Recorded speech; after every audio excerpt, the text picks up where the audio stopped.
こんにちは。モナコのもう一品クッキングです。今日はね、いちじくジャムを作ります。お願いします。はい、いちじくはこの小さめのいちじくをもらいました。これいただいたので、これちょっとね、食べるにはちょっとどうかなと思って、これをジャムにしたいと思います。ジャム用のですね。これはね、洗ったら美味しくないので、水がこういうとこから入ってね、水っぽくなるので、皮だけを剥いていきます。皮を剥いてね、煮ましょう。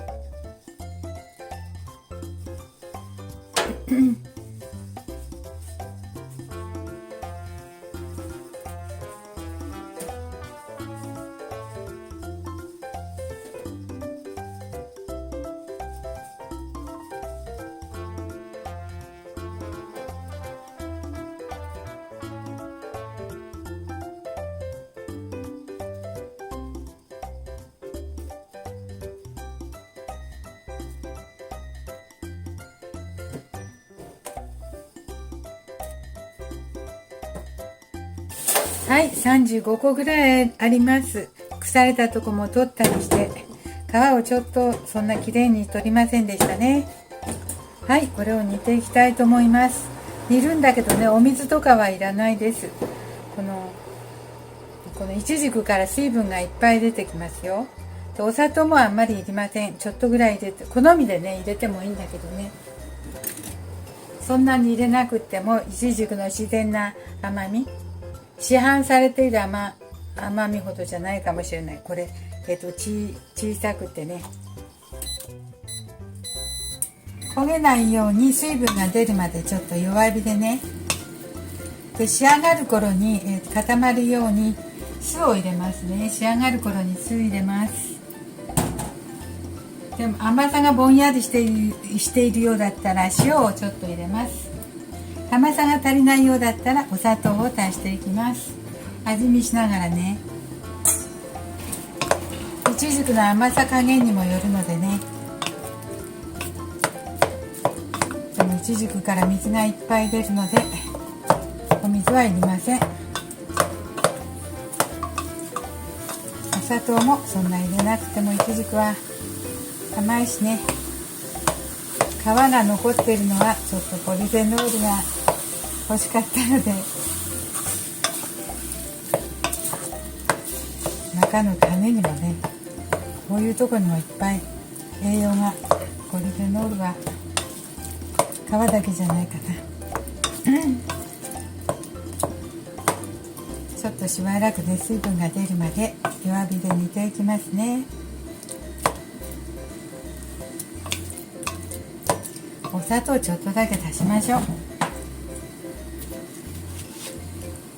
大さじ1杯ほど。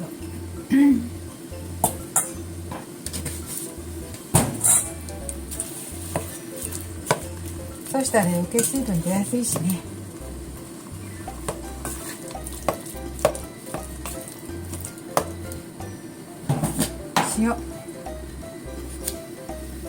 塩も小さじ1杯ほど入れました。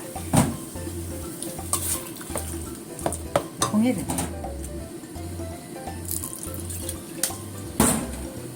酢も大さじ1杯早々と入れました。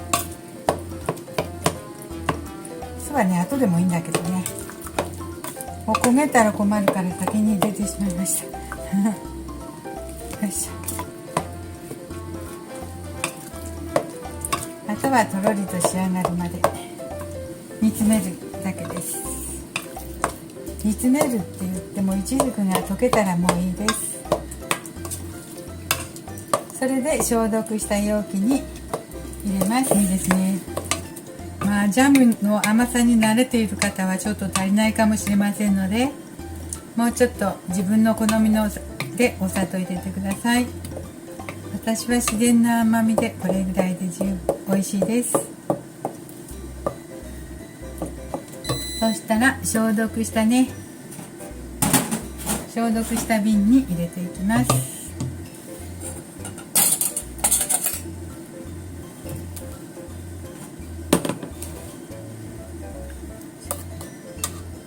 こんなちょっとほら形があって食べ応えのあるジャムです。不揃いっていうか不揃いっていうか小さめのねいちじくをいただいたのでジャムにしてみました。はい、30個ほどありました。水分もお砂糖も大さじ1杯ぐらいで、水分も使わないでね、ほとんど自然な丸ごといちじくですね。はい、うまくいきました。美味しいです。体にいいので作ってみてください。はい、今日も見ていただいてありがとうございます。できましたらチャンネル登録をよろしくお願いします。はい、丸ごといちじく。はい。